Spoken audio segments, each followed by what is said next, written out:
Hola, mis queridos hermanos y hermanas, bienvenidos a una clase más. Yo soy su maestro, Daniel Ampudia Lazo. Hoy vamos a conversar de algunos temas súper interesantes. Primero, ¿qué relación tienen el sacerdocio con la segunda venida de Jesucristo? Vamos a conversar también de por qué Dios permite que gente buena pase por tragedias o incluso por qué se permite que gente mala, inicua, haga daño intencionalmente a personas fieles y obedientes a Dios. También vamos a conversar un poco acerca del costo del discipulado y las bendiciones que vienen de ese sacrificio. Empecemos.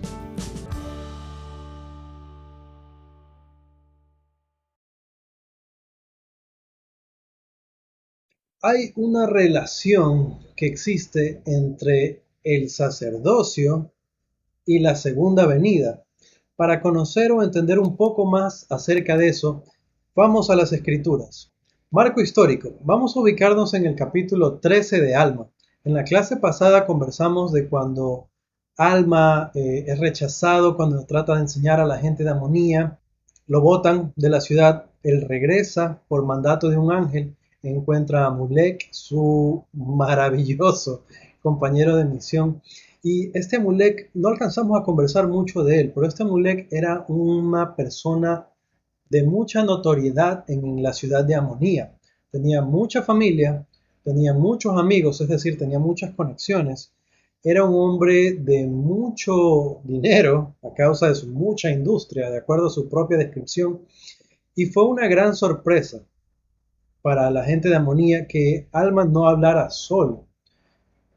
Fue una gran ayuda para él que Amulek, siendo uno de ellos, testificara de las mismas cosas. Ahora, yo les comenté brevemente de que este Sesrom, que era un juez que era inicuo, estaba pretendiendo entramparlos, pero el testimonio de Amulek logró que él incluso llegue a temblar del shock que él tuvo cuando se dio cuenta, y cuando realmente se dio cuenta de que era cierto, de que ellos podían conocer las intenciones de su corazón, que eran hombres de Dios que estaban diciendo la verdad y que él era culpable. Ahora, mientras él estaba en esta situación, vino un Antiona, también un juez mayor, conocido, popular entre ellos, y empezó a ver otra vez estas discusiones, a tergiversar las palabras que ellos enseñaron, pero ellos aclaran doctrinas increíbles, hermosas, sobre el sacerdocio. Vamos a conversar un poco de eso. Vamos a las escrituras y estamos en el capítulo 13 de Alma y vamos al versículo 3.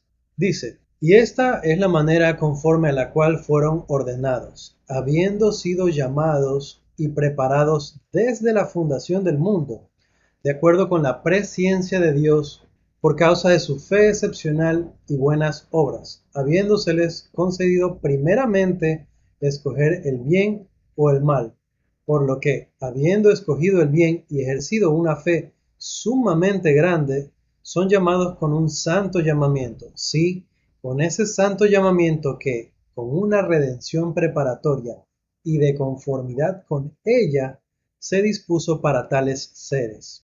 Me encanta esta escritura, es una de mis favoritas. Hay varios tesoros que encontramos aquí.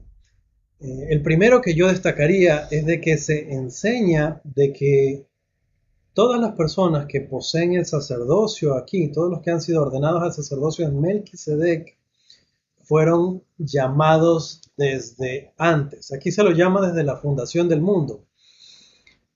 Entonces, si alguien tiene el sacerdocio en Melquisedec, puede saber, puede a partir de esta escritura obtener un testimonio de que esto no es una casualidad, de que no fue un orden de eventos aleatorio, sino de que este hombre fue escogido desde la fundación del mundo para ser ordenado como tal, como sumo sacerdote.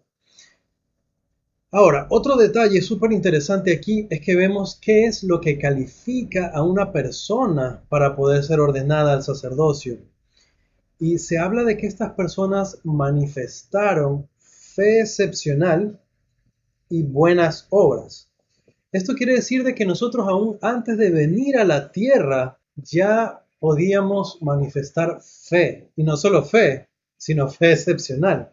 También quiere decir que nosotros pudimos escoger. El albedrío no es algo nuevo, algo que se le dio a Adán recién para esta esfera o para este orden. No es algo que es exclusivo de nuestra probación mortal.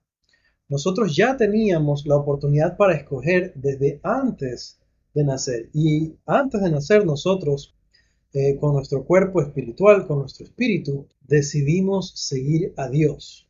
Manifestamos buenas obras.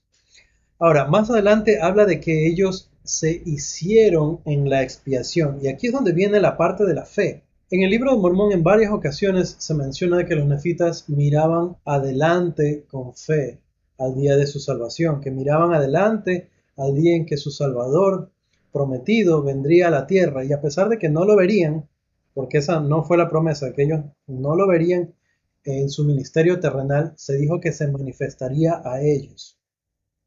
Así como los nefitas, siglos antes de la venida de Jesucristo, recibieron promesas y sabían que Jesucristo vendría y se bautizaron en su nombre, hicieron convenios con él, hicieron ordenanzas, sabían de que Dios los limpiaría de sus pecados, aun cuando Jesucristo todavía no había nacido.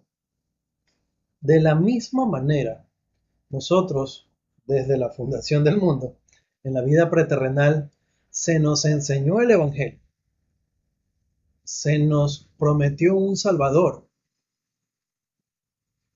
se nos dijo y se nos enseñó que el mayor de nosotros, el mayor de todos nosotros, el gran Jehová, fue prometido de que vendríamos, nosotros vendríamos al mundo y Él vendría, y que nos íbamos a equivocar, pero que Él nos iba a rescatar con su sangre preciosa. Entonces, cuando se nos enseñaron estas cosas, nosotros tuvimos fe en que ese Hijo de Dios prometido cumpliría. Tuvimos fe en que cuando Él venga al mundo y se enfrente a los horrores indecibles de la expiación, tuvimos fe en que Él lo iba a lograr. Y muy probablemente Él estuvo allí y Él nos dijo, voy a hacerlo, voy a ir, voy a hacer la voluntad del Padre, me voy a someter y voy a hacer lo que sea necesario. Y nosotros confiamos, creímos y confiamos en esa promesa con fe excepcional. Ahora, cuando hablamos del sacerdocio, muchas mujeres automáticamente se desconectan diciendo, bueno, eso de ahí es para los hombres. y sí, después que alguien más, eso es para ellos, que ellos escuchen. No es así. Aprender sobre el sacerdocio es una responsabilidad y un privilegio que tenemos todos. Las bendiciones del sacerdocio de Dios son para todos, hijos e hijas de Dios, y todos tenemos la responsabilidad de aprenderlo. Es verdad, este versículo se refiere específicamente de que los que fueron ordenados al sacerdocio, los que son ordenados al sacerdocio aquí, manifestaron fe excepcional y buenas obras. Pero no duden, mis queridas hermanas, de que su fe excepcional y buenas obras les permite recibir las bendiciones del sacerdocio en esta vida y por sobre todo para la eternidad. Continuemos con las escrituras y vamos al versículo 4. Dice, y así por motivo de su fe han sido llamados a este santo llamamiento, mientras que otros rechazaban el Espíritu de Dios a causa de la dureza de sus corazones y la ceguedad de su mente, cuando de no haber sido por esto hubieran podido tener tan grande privilegio como sus hermanos. En la clase anterior mencionamos un poco acerca de la dureza del corazón. Aquí hablamos un poco más y vemos cómo tiene una directa relación no solo en la luz que recibimos cuando escuchamos el Evangelio, que fue lo que aprendimos en la clase pasada, sino también en tener o no el privilegio de recibir las bendiciones del sacerdocio. Y no se trata solamente de ser miembros de la iglesia. Recuerden que la plenitud de las bendiciones del sacerdocio están en el templo. Eso quiere decir que para nosotros poder obtenerlas tenemos que ser dignos de entrar al templo. No simplemente un estándar de dignidad mínimo, sino ya estamos hablando de algo un poco mayor y de una madurez espiritual mayor también. Muy bien, y retomando un poco también el tema que hablamos de que fuimos ordenados antes de nacer, vamos a enlazar esa escritura con Doctrina y Convenios 138-56. Dice, aún antes de nacer, ellos, con muchos otros, recibieron sus primeras lecciones en el mundo de los espíritus y fueron preparados para venir en el debido tiempo del Señor a obrar en su viña, en bien de la salvación de las almas de los hombres. Esto le da todavía más propósito a nuestra vida y a nuestro servicio. Nosotros, otra vez, no solo los varones, nosotros recibimos nuestras primeras lecciones antes y Dios sabía en qué etapa íbamos a nacer.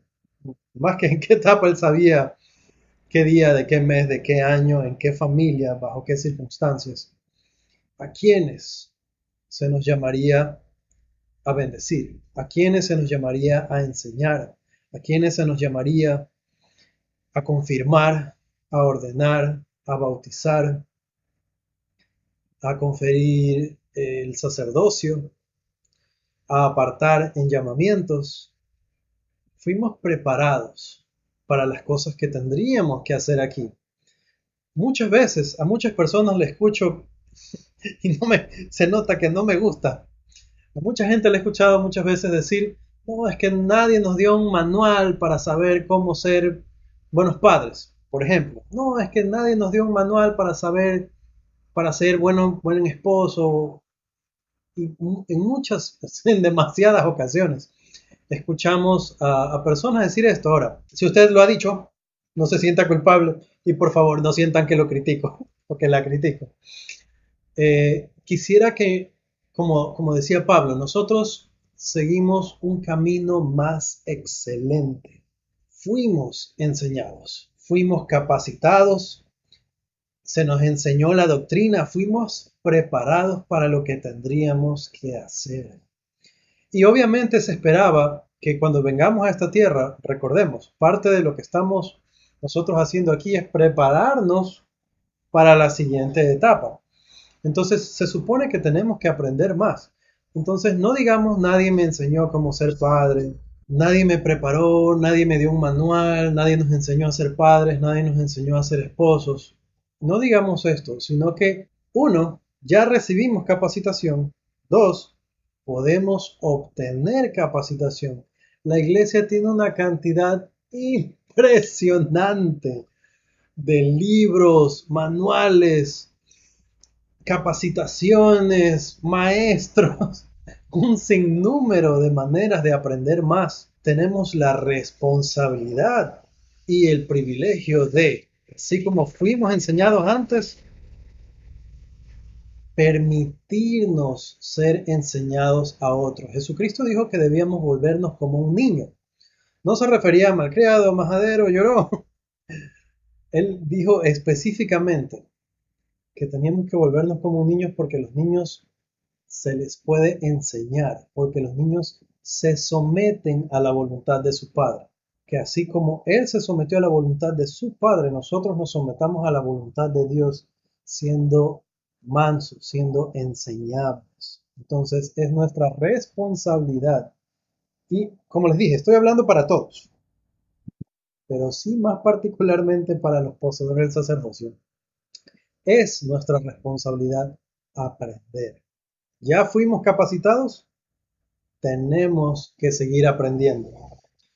Y la responsabilidad adicional a ello, así como debemos aprender, también se nos ha enviado a enseñar. Y es una responsabilidad que no debemos dejar de lado. Hablando especialmente a padres, hemos sido llamados nosotros a enseñar a nuestros hijos. Se nos ha enseñado que cuando ellos lleguen a la edad de responsabilidad, si no conocen la verdad, los pecados que ellos cometan van a caer sobre nosotros.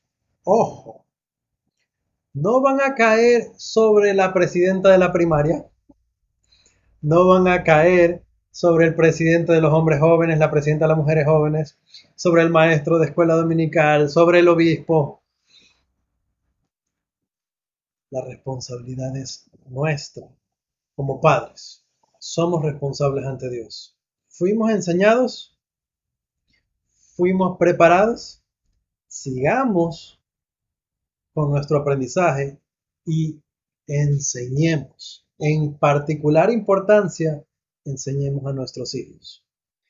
Muy bien, para llegar a la conclusión, vamos a revisar los versículos 6 y 16. Dice, y así son llamados mediante este santo llamamiento y ordenados al sumo sacerdocio del santo orden de Dios para enseñar sus mandamientos a los hijos de los hombres, para que también entren en su reposo. Cuando dice para qué, está indicando el propósito. Entonces, estamos hablando de que, ¿por qué son llamados de esta manera? ¿Por qué fueron escogidos así? Porque, para que, con el propósito de que ellos, uno, enseñen los mandamientos y dos, para que también entren en su reposo. Y esto se relaciona con la escritura que conocemos, de que cuando el que predica y el que la recibe, se la predica y se la recibe por medio del Espíritu Santo, entonces son regocijados juntamente.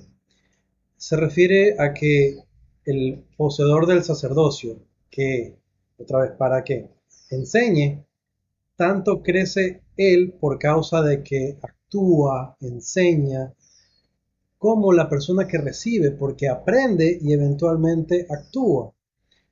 Ambos, el que enseña y el que la recibe, entran en el reposo del Señor. Y esto tiene algo muy importante, y es que vamos al versículo 16 para completar la idea. Dice, y estas ordenanzas se conferían según esta manera, para que por ese medio el pueblo esperara anhelosamente al Hijo de Dios, ya que era un símbolo de su orden, es decir, era su orden, y esto para esperar anhelosamente de él la remisión de sus pecados, a fin de entrar en el reposo del Señor. Entonces, el propósito, como estamos hablando, ¿para qué? Era que las personas pudieran esperar anhelosamente la venida de Jesucristo. ¿Y de qué forma? Y esto es una buena pregunta para hacer a la familia. ¿De qué forma el sacerdocio, la organización del sacerdocio en la tierra, nos ayuda y nos bendice para ayudarnos a anhelar la venida de Jesucristo o a esperar anhelosamente su venida? Y aquí deberíamos notar algo. Las ordenanzas están diseñadas por Dios de tal forma que nos ayudan a ver hacia Jesucristo. El bautismo, por ejemplo, son un símbolo, son una cadena de eventos que son un símbolo de su muerte y de su resurrección. Simboliza nuestra muerte a la vida pasada y una resurrección levantándose con Él a una vida nueva. Y eso nos ayuda a pensar en el Salvador. Entonces, cuando se administra la ordenanza, se la hace de tal forma que nos ayuda a nosotros a entender lo que hizo Jesús por nosotros. Tal vez la ordenanza más fácil para, para darnos cuenta de cómo se relaciona con Jesucristo es la Santa Cena. Porque en la oración sacramental decimos que lo hacemos para recordar a Jesucristo, para recordar los mandamientos que Él nos ha dado, para tomar su espíritu con nosotros. Entonces es una forma de ayudarnos a esperar anhelosamente su venida.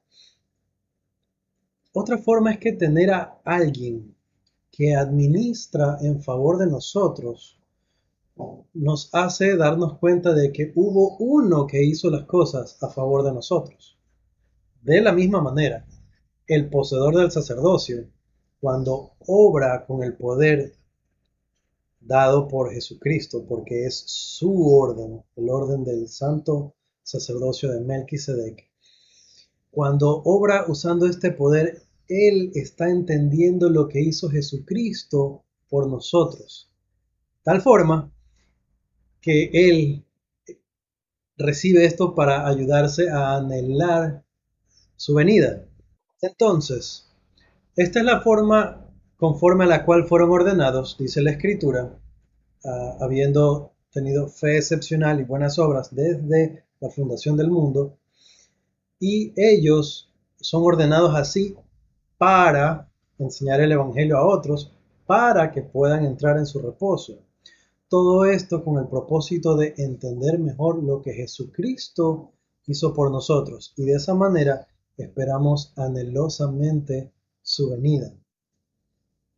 Yo sé que cuando nosotros utilizamos el poder del sacerdocio, cuando obramos con este poder, no solo que ayudamos a los demás a recordar a Jesucristo, a pensar en Él, sino que es un recordatorio para nosotros mismos, para poder acercarnos más a Él. ¿Se han preguntado alguna vez por qué Dios permite que gente buena sufra? O peor todavía, ¿por qué Dios permite que gente mala intencionalmente haga daño a gente buena? Pues yo sí me lo he preguntado. Pienso que cualquier persona de buen corazón no diría que tiene necesariamente dudas o que su fe flaquea, pero sí por lo menos piensa por qué pasan estas cosas. Y Alma tiene la respuesta. Volvamos a las escrituras. Y vamos al capítulo 14 de Alma ahora. Y veremos la sabiduría y aún la revelación que Alma recibió para ser consolado al ver el dolor de buenas personas. Alma y Amulek continuaron enseñando, la gente se molestó, el pueblo se molestó muchísimo con ellos, pero, aquí es donde viene el pero, vamos a las escrituras porque hubieron los que sí les creyeron. Ahora, estamos en el capítulo 14 de Alma y el versículo 1, empezando, dice, y sucedió que después que Alma concluyó de hablar a los del pueblo, muchos de ellos creyeron en sus palabras y empezaron a arrepentirse y a escudriñar las escrituras. Muchas personas, después del mucho esfuerzo de Alma, de su ayuno, de su ferviente oración, del trabajo apoyado ya con Amulek, muchas personas empezaron a creerles.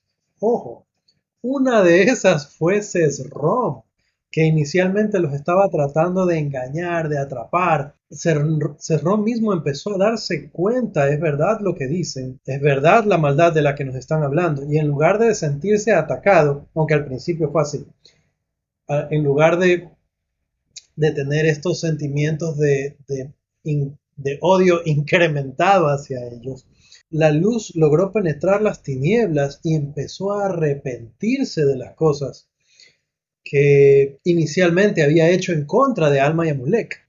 Versículo 2. Pero la mayor parte de ellos deseaban destruir a Alma y Amulek, porque estaban irritados con Alma a causa de la claridad de sus palabras a Sesrom.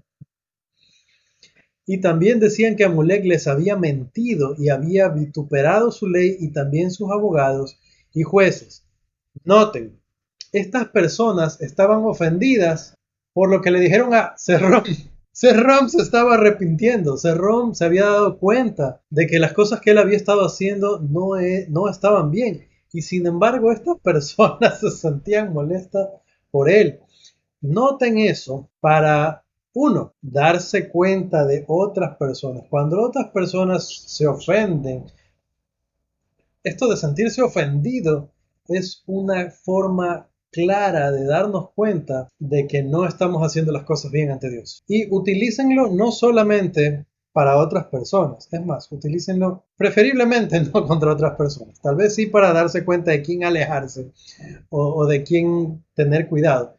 Pero utilicemos especialmente como una forma de darnos cuenta si yo estoy haciendo las cosas mal. Si las cosas que dice el obispo me ofenden, si las cosas que dicen nuestros líderes locales, las autoridades generales, me resultan ofensivas. Si yo me ataco por alguien más o por mí mismo, el sentirse ofendido no es naturaleza divina, no es una herencia de nuestro Padre Celestial, no es lo que nos enseñó Jesucristo. Alguien podría decir, y lo hemos visto inclusive en redes sociales, alguien podría decir, va, si Jesucristo tumbó las mesas de los cambistas y por ahí fue pateando y sacó un látigo, Jesucristo no se ofendió. Esa reacción del Cristo no fue impulsiva. Si nosotros ponemos atención a las Escrituras, Jesucristo hizo el látigo con el que defendió la casa de su padre. No fue una acción impulsiva, no fue una acción atacada. No fue que Jesucristo llegó, vio todo eso y dijo, pero estos. Esa es una cosa. La otra es, Él era Jesucristo. Él tiene autoridad para juzgar. Nosotros no. Nosotros tenemos el poder podemos recibir el poder para discernir y aún se nos manda, juzguen con justo juicio. Pero el juicio que trae condena es exclusivo de Jesucristo. A Él le fueron dadas las llaves. Él tiene todo poder. Él puede condenar a las personas.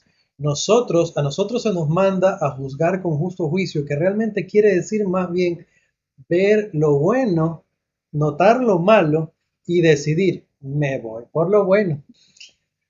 Hablamos bastante en el segmento anterior acerca de que se nos dio el poder para decidir. Y no se nos dio solamente aquí el albedrío, sino que aún antes, en la fundación del mundo, se nos fue dado el albedrío. Pero noten cómo se destaca que se nos fue dado para que manifestemos buenas obras. No para ofendernos, no para reaccionar, no para ofenderme, todavía peor, para ofenderme en nombre de alguien más. Serrón se arrepintió. Él empezó a hablar a favor de Alma y Amulek. Dijo, estos hombres son buenos, nosotros somos malos. Esa debe ser nuestra actitud. Reconocer en mí mismo lo que debo cambiar en lugar de ofenderme. ¿Ok? Entonces, lamentablemente, aun cuando fueron bastantes las personas que creyeron las palabras de Alma y Amulek, no fueron la mayoría. Y esta mayoría tomaron a Alma y Amulek y los llevaron ante el juez superior de la tierra. Y tomaron a los hombres, específicamente varones, que creyeron las palabras de Alma y Amulek y los mandaron para ser apedreados, porque según estas inicuas personas habían vituperado la ley. Noten cómo ellos se agarran de excusas, aparentemente causas nobles, y las utilizan para cometer pecado. Las utilizan para imponer su voluntad. Imponer la voluntad, otra vez, no va de la mano con Dios. Fue Satanás el que quiso imponer su voluntad. Fue Satanás el que dijo, yo seré tu hijo, envíame a mí. Ninguno se va a perder, todos se van a salvar. ¿Cómo? Obligándolos. Imponer es una táctica del adversario. Dios nos permite escoger lo bueno para que podamos crecer. Cuando yo tomo una decisión y tomo la decisión correcta, eso me ayuda a crecer y es la razón por la que Dios nos dio el albedrío, para que podamos progresar, no porque se nos obliga, sino porque así lo deseamos. Estas inicuas personas de Amonía tomaron a esos hombres para apedrearlos, llevan a Alma y a Amulek, los presentan y se los llevan presos. No contentos con tomarlos presos, toman a las esposas e hijos de los hombres buenos que creyeron, que se arrepintieron, y los presentaron con condena de muerte para llevarlos a la hoguera, para sufrir la muerte por fuego. En su iniquidad, estos hombres llevan a Alma y a Amulek para presenciar la escena. Esto es una manifestación de iniquidad ya de alto nivel, porque es saña. No solo hacían lo malo, sino que les querían mostrar a estas personas cuando hacían lo malo. Cuando Amulek vio los dolores de las mujeres y los niños que se consumían en la hoguera, se condolió también y dijo a Alma, ¿Cómo podemos presenciar esta horrible escena? Extendamos pues nuestras manos y ejerzamos el poder de Dios que está en nosotros y salvémoslos de las llamas. Aquí podemos ver cómo Amulek tenía la fe suficiente para actuar y la convicción de que con el poder de Dios lo podían hacer. Al mismo tiempo, obviamente era una escena bastante difícil de observar. La respuesta de Alma viene en sabiduría y revelación. Dice, versículo 11, mas le dijo Alma, el espíritu me constriñe a no extender la mano.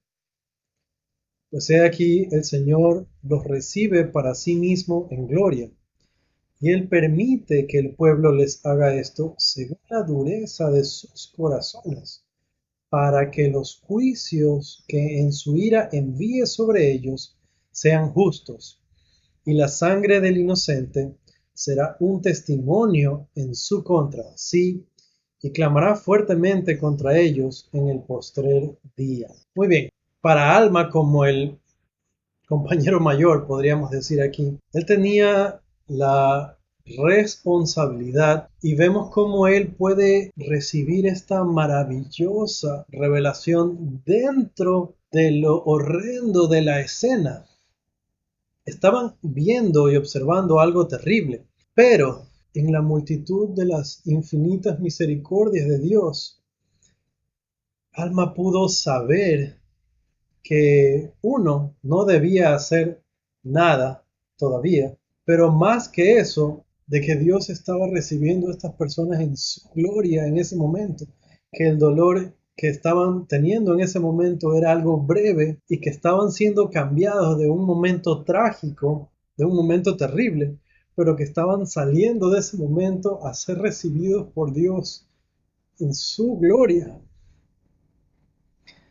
Ahora también se le da el propósito. Él puede entender de que la razón por la que se permite que algo tan terrible les pase a estas personas buenas, personas que se habían arrepentido, gente que estaba estudiando las escrituras, gente que se estaba acercando a Dios, se permite que estas cosas pasen para que los juicios de Dios sean justos y sean completos sobre estas personas.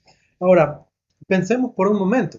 Si Dios hubiera detenido a estas personas, porque él sabía lo que iban a hacer y sabía que de verdad lo iban a hacer, el día que se enfrente en el juicio de Dios a estas personas, esta gente inicua podría alegar de que ellos no lo iban a hacer, de que realmente no lo hubieran hecho. Y Dios podría decir, no, yo sé todas las cosas, ustedes lo iban a saber. Pero pensemos también que ellos nunca hubieran sabido de lo que eran completamente capaces de hacer.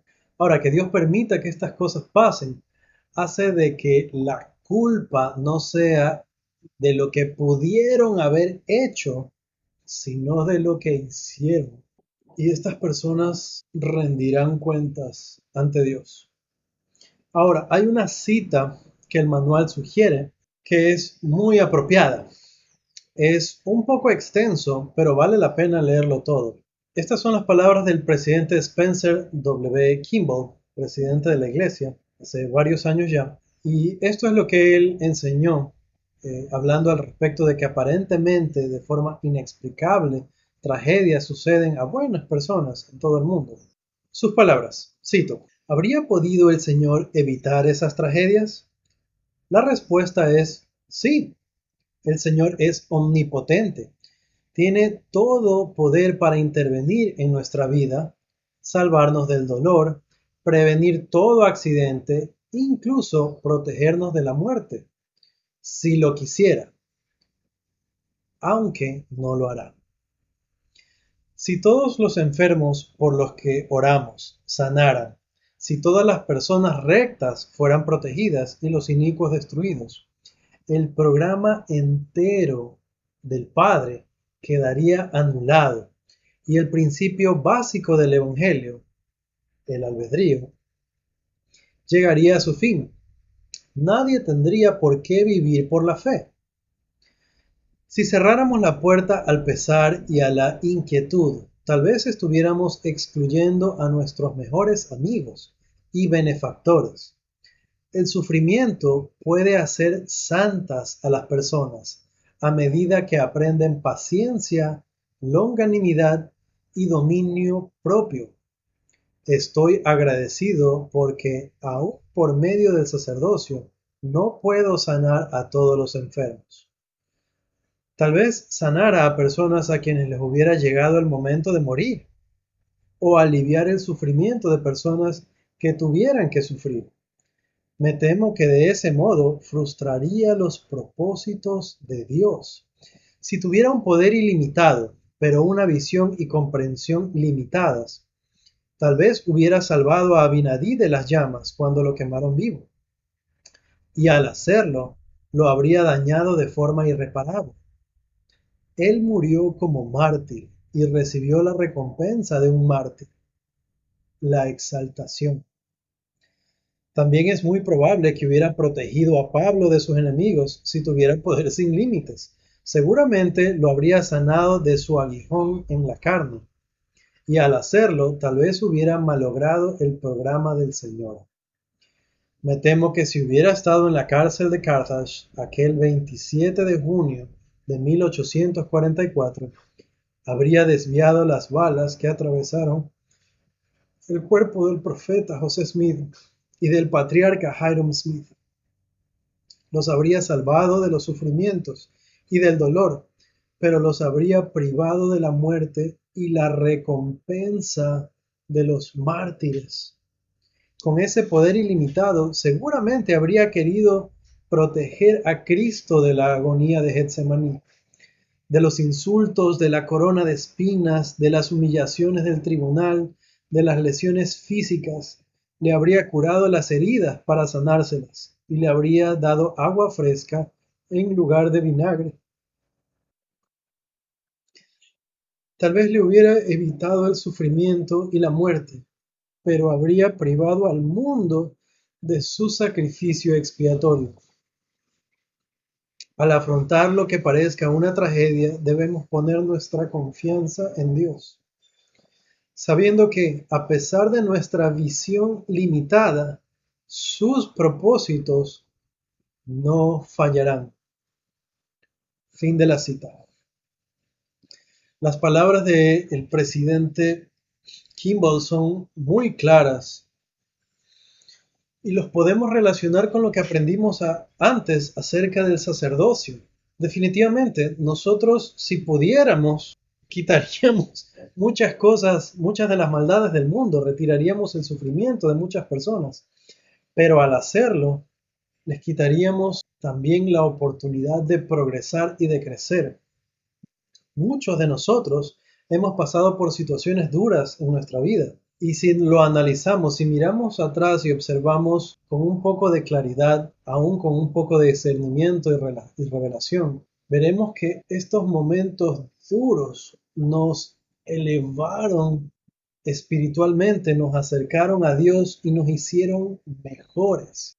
Si para el Hijo de Dios, el mejor de todos nosotros, el único perfecto, el único sin pecado, el único sin mancha, si Él tuvo que pasar por una vida tan difícil, tan dura, si para Él el requisito de su exaltación fue sobrellevar los dolores de la expiación,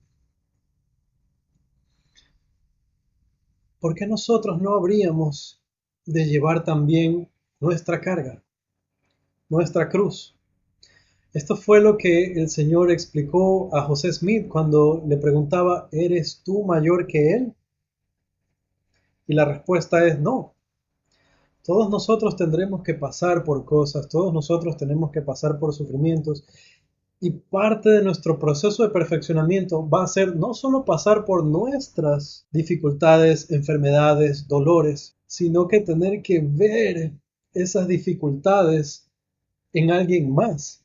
Tal vez lo más duro que tengamos que hacer será ver a nuestros propios hijos pasar por situaciones difíciles. Ciertamente fue así para el Padre Celestial, que tuvo que ver a Jesucristo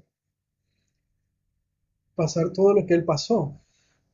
Parte de nuestro proceso de perfeccionamiento, será tener que lidiar con estas cosas de la vida que todos tenemos que pasar, cosas duras, cosas difíciles, y ver a nuestros hermanos, a nuestros hijos, ver a otros pasar por cosas difíciles. Oramos por ellos, lloramos con ellos, cumpliendo nuestro convenio bautismal. Y así como a Molec y Alma no les fue permitido en esa ocasión salvar a esas personas del daño físico, del daño emocional, para ellos fue una prueba que tuvieron que pasar, entender y saber de que estarían mejor, pero que finalmente Dios los recibiría en su gloria. Y qué maravilloso es saberlo. Definitivamente, realmente, la tragedia es el pecado. La tragedia es no llegar a la luz, no ver la luz. La tragedia es para aquellos que infligieron estos daños, esta destrucción en otras personas. Y qué grande es saber de que podemos ser librados. Ahora, continuando un poco con la historia, Alma y Amulek tuvieron que presenciar eso. Después fueron encarcelados por muchos días, dice la escritura. Se los obligó a pasar hambre, sed, los desnudaron, les quitaron las ropas, los tenían así. Día tras día venían los jueces, venían a la cárcel y los insultaban, los golpeaban, los escupían. Y esto era uno y otro día que les decían, no pudieron salvarlos, ven que no tienen poder sobre nosotros, líbrense pues ahora de la cárcel, líbrense de las ataduras. Y los molestaban así continuamente hasta que llegó el momento, y aquí es donde yo estoy imaginándome, esta parte no está en las escrituras, pero yo imagino que llegó el momento en el que Alma recibió la revelación de ahora lo puedo hacer. Llega un día, después de muchos días, entonces su sufrimiento no fue solo ese día, no fue un momento, fue un largo sufrimiento después de haber visto esta escena horrenda. Ellos tuvieron que padecer estos insultos, golpes, burlas, estar con hambre, con sed, desnudos en una cárcel, hasta que llegó el momento en el que Alma ora, recibe poder de Dios y se libra de sus ataduras. Al hacerlo, estos jueces que estaban allí se llenan de terror, salen corriendo delante de ellos, de correr así con este pánico, se caen, no alcanzan a salir de la cárcel, las paredes de la cárcel son derribadas por el poder de Dios y mueren todos, exceptuando a Alma y a Mulek. Cuando el pueblo se reúne a ver qué es esto que ha pasado, que la cárcel se vino abajo, y ven que salen Alma y Amulek de entre los escombros, vivitos, asimismo salen aterrorizados. Pero eso no fue suficiente para que ellos se arrepientan. No lo hicieron. Pasemos al capítulo 15 y ahí leemos en el versículo 15. Mas en cuanto a los habitantes que se hallaban en la tierra de Amonía, continuaron siendo una gente de corazón empedernido y dura cerviz, y no se arrepintieron de sus pecados, pues atribuían al diablo todo el poder de Alma y Amulek, porque eran de la fe de Nehor, y no creían en el arrepentimiento de sus pecados. Alma y Amulek, saliendo de la cárcel, pudieron continuar enseñando en el Evangelio en tierras alrededor. Fueron a ver a este Sarrom. Sarrom había caído con una fiebre muy, muy fuerte, estaba enfermo y sentía que se iba a morir, y era por la angustia de todo lo que había pasado. Él se sentía culpable de muchas de las cosas que sucedieron, y él pedía la visita de Alma y Amulek. Alma y Amulek lo visitan, le preguntan si tienen fe, si piensan que el poder de Dios lo puede, si él piensa que el poder de Dios lo puede sanar. Él contesta que sí, que él lo sabe, y es bendecido por Alma en esa ocasión, y se levantó de un salto, estaba sano, y a partir de eso él también empezó a enseñar el Evangelio.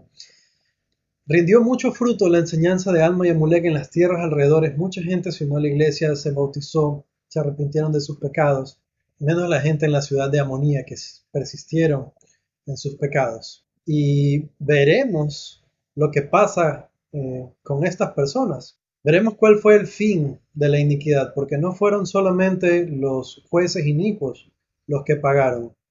Y lo veremos en el siguiente segmento. Acompáñenme. ¿Cuál es el precio del discipulado?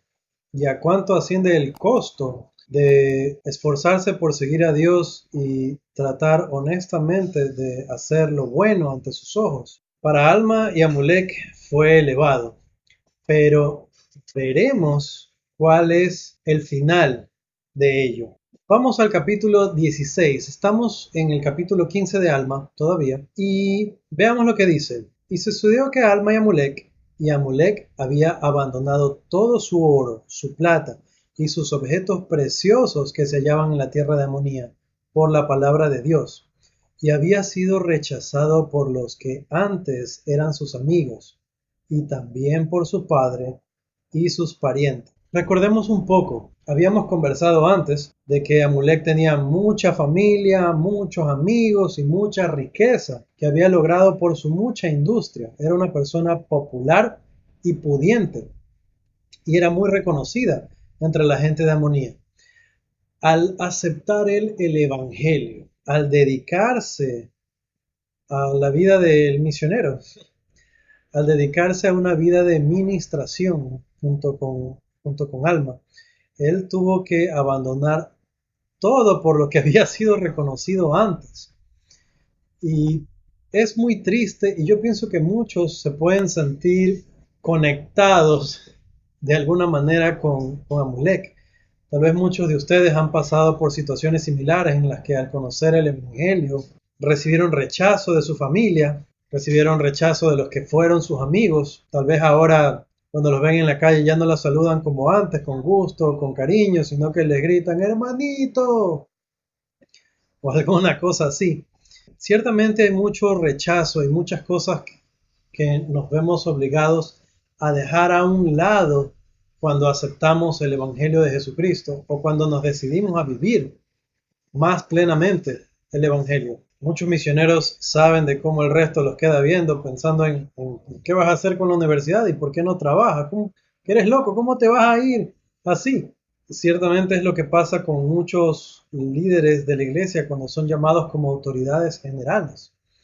Sabemos de que el presidente Nelson, que era un cardiólogo de renombre mundial, ciertamente una eminencia dentro de su profesión, cuando fue llamado a servir como una autoridad general y él dejó su trabajo en el hospital, mucha gente lo miró feo. De cómo es posible de que usted, que hace una obra tan importante para la humanidad, cómo se le ocurre dejar botado eso para irse a dedicarse a una iglesia. Y eso es lo que la presión social que podemos tener, tal vez no al nivel que él la tuvo, pero que muchos de nosotros hemos experimentado. Y el presidente Nelson entendió de que él estaba dejando algo bueno por algo mejor, no mejor para él necesariamente, aunque de ley lo fue, pero yo me imagino que su proceso mental en ese asunto es que él estaba dejando algo que él había hecho por la humanidad y que estaba haciendo por la humanidad para dedicarse a algo que iba a ser mucho mayor bien por la humanidad. Entonces, entenderlo de esa forma nos ayuda es un excelente ejemplo, nos ayuda a centrar un poco mejor cuál debe ser nuestra prioridad y qué es realmente lo más importante en esta vida. Amulek lo entendió y fue duro, y sabemos que fue duro por los versículos siguientes. Recordemos, él dejó sus riquezas, dejó muchos amigos, dejó mucha parentela, inclusive su papá lo rechazó. Tiene que haber sido difícil, tiene que haber sido duro. Ahora, ¿qué hizo Alma? Alma no se quedó de brazos cruzados viendo chuta. Difícil, mi amigo. El versículo 18 dice lo siguiente: pues como dije, habiendo visto Alma todas estas cosas, tomó consigo a Amulek y se dirigió a la tierra de Saraemla y lo llevó a su propia casa y lo atendió en sus tribulaciones y lo fortaleció en el Señor. Notemos las cosas que dice aquí. Este es un buen hermano. Este es un buen ministrante. Y tenemos mucho, yo siento que tengo muchísimo que aprender de Alma. Dice que tomó consigo a Amulek y lo llevó a Saraemla, donde él vivía. Lo llevó a su propia casa y lo atendió en sus tribulaciones. Dice que Alma vio todas estas cosas, y yo creo que mucho de lo que nos falta a veces empieza ahí. Debemos ver, abrir nuestros ojos, abrir nuestro corazón. No siempre es fácil este cambio. No lo es para alguien que se une a la iglesia, no lo es para alguien que tiene mucho tiempo en la iglesia, no lo es para una mamá que se separa de su hijo para enviarlo a la misión. No lo es fácil para el muchacho que sale a la misión. Cuando veamos a nuestros misioneros, sepamos que para ellos es difícil. Y sepamos de que podemos hacer muchos para atender sus tribulaciones y para fortalecerlos en el Señor. Ahora, pregunta, como siempre, pregunta para mí individualmente si estoy yo solito viendo este video, pero si tengo familia, pregunta para la familia. ¿Por qué pensamos que estaba dispuesto Amulek a hacer semejantes sacrificios? ¿Por qué estaría dispuesto a hacerlo? ¿Por qué estaríamos nosotros dispuestos a hacer lo mismo? ¿Cómo podemos seguir el ejemplo de Alma? ¿Cómo podemos nosotros fortalecer en el Señor a alguien más? Mucho mejor que eso. Preguntas para nuestra familia. Y son preguntas, otra vez, de esas que anotemos las respuestas. ¿A quién debemos fortalecer en el Señor? ¿Quién ha hecho estos sacrificios? ¿Quién está pasando por estas situaciones? ¿Cómo puedo yo tomarlo y fortalecerlo en el Señor? ¿Qué puedo hacer por alguien más para hacer más fácil el camino del discipulado? Muy bien, hablamos de que veríamos cuál era el fin de este esfuerzo y de este sacrificio. Y no podemos separar esto de las promesas que Dios nos da, porque ciertamente están allí. Yo sé que si nosotros hacemos el sacrificio, yo sé que Dios ve esos sacrificios. No hay esfuerzo, no hay sacrificio que no sea contestado con una bendición. Sabemos de que esa es la ley de las bendiciones. Cuando obedecemos una ley, entonces la ley que hemos obedecido trae consigo una bendición. Y yo sé que veremos estas bendiciones, yo sé que las recibiremos y que podremos dar testimonio de ellas. Muy bien, las promesas de Dios se cumplirán. Vamos al capítulo 16, porque sus promesas, sus profecías, sus palabras se cumplirán todas, sin faltar una jota ni una tilde. Vamos a la historia. Les comenté que, bueno, la gente de Amonía definitivamente no se arrepintieron. Alma y Amulek enseñaron en otras partes, bautizaron a otras personas, estas personas se unieron a la iglesia, hicieron convenios con Dios. La gente de Amonía, no. Ahora, ¿qué pasó? Pasó el tiempo. Los lamanitas reunieron a un ejército. El ejército llegó y al primer lugar donde llegó fue a la ciudad de Amonía. Y estas personas que decían que tenían una gran ciudad y que condenaron a Alma y a Amulek por decirles que Dios destruiría la ciudad, por haber vituperado a sus gobernantes y sus leyes, ellos que eran gente tan justa, fueron destruidos en un solo día. Y la venida del ejército lamanita fue tan arrasadora y tan rápida que los nefitas no pudieron juntar un ejército para rechazarlos, sino hasta después de que hubieron destruido toda la ciudad de Amonía. Se levantó el ejército, pudieron hacerles frente, los lograron rechazar, inclusive varios otros lugares que fueron atacados y que los lamanitas tomaron prisioneros. El capitán en jefe de los ejércitos nefitas mandó a consultar con Alma, sabiendo que era profeta, y mandó a preguntar qué debían hacer porque querían no solo rechazar este ejército, sino recuperar a estos prisioneros que los lamanitas habían tomado. Alma, como profeta de Dios, preguntó, consultó al Señor, supo a dónde tenía que ir el ejército, en qué lugar debían enfrentar a los lamanitas, qué iban a hacer, por dónde iban a pasar. Y efectivamente los nefitas tuvieron una gran victoria y pudieron recuperar a todos los prisioneros que se habían llevado los lamanitas. Y fue una ocasión de mucha felicidad para todos, menos para la gente de la ciudad de Amonía, que ya no podían estar ni tristes ni felices, simplemente dejaron de serlo. Ahora, fue un asunto relevante para todos los nefitas, porque tuvieron que primero simplemente amontonar a todos sus muertos y no los pudieron ni siquiera enterrar profundamente. Al principio quedaron allí, nada más, y las bestias salvajes vinieron y se dieron el banquete con toda esta gente inicua que llegó a su fin. Y más adelante los nefitas, ya pudiendo recuperarse de esta guerra con los lamanitas, fueron y enterraron a esta gente, pero no muy profundamente porque era demasiada gente, demasiado trabajo y había una hediondez terrible, terrible en esa ciudad. Y aun cuando los enterraron, la ciudad quedó con esta hediondez que por muchísimo tiempo nadie fue a tomar posesión de esa tierra, nadie quiso vivir en esa ciudad y se la conoció como la desolación de los Neores, porque eran según el orden de este Neor del que hablamos en una clase anterior, que fue el que mató a Gedeón con la espada. Ahora, para el pueblo nefita fue una ocasión, eso fue, obviamente fue horrendo, fue turro, pero ese es el fin de la gente inicua. Les fue advertido, les fue profetizado, no hicieron caso, ahí está. Pero en general, el pueblo nefita de ahí tuvo de forma generalizada el establecimiento de la iglesia y tuvieron una época muy, muy, muy buena.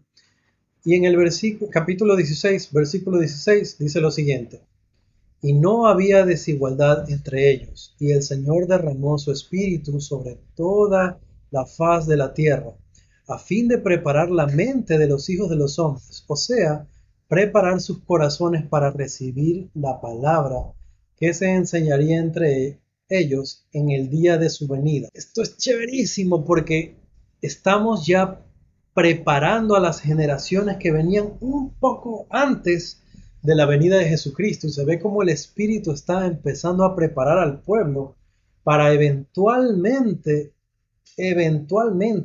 la venida de Jesucristo. Y así trabaja Dios, nos prepara con mucha anticipación, aún con generaciones atrás. Versículo 18. Y los sacerdotes que salieron entre la gente predicaron contra toda mentira y engaños y envidias y contiendas y malicia y vituperios y el hurto, el robo, el pillaje, el asesinato, la comisión de adulterio y todo género de lujuria, proclamando que tales cosas no debían existir. Y hemos hablado de varios de esos pecados en muchas ocasiones durante las clases. A mí me gusta mucho enfatizar contiendas. Ellos predicaron contra mentira, engaños, envidias, contiendas. Dejemos de pelear, por favor. Dejemos de ser envidiosos, mentirosos. Contra toda malicia, vituperio, que son insultos. Hurto, robo, pillaje, asesinato, comisión de adulterio, lujurias. Todas estas cosas nos ayudan también a determinar la sociedad en la que vivimos y en qué condición se encuentra. Que no existan estas cosas entre nosotros, más bien que nos preparemos, así como ellos se prepararon para la primera venida del Hijo de Dios, que nos preparemos nosotros para su regreso, que preparemos la tierra para su llegada. Hemos visto que las palabras de Dios se cumplirán todas. Hemos visto el premio para aquellos que son fieles a Dios. Es verdad, podemos pasar por muchas dificultades, podemos pasar por muchas angustias por causa de la palabra, pero al fin, el premio será glorioso. El premio será poder ver a nuestro Señor, a nuestro Rey, caer a sus pies a darle gracias. Ese será el fin si somos fieles. Yo testifico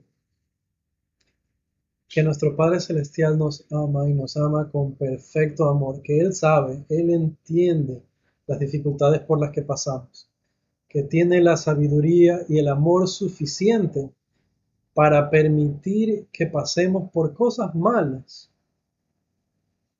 para que crezcamos, para que nos alleguemos a Él y para que finalmente podamos volver con Él. Yo lo sé y lo testifico en el sagrado nombre de mi Señor Jesucristo. Amén. Muchas gracias, mis queridos hermanos. Como siempre, si les gusta la clase, denle like a la clase. Suscríbanse para que no se pierdan ninguno de los videos.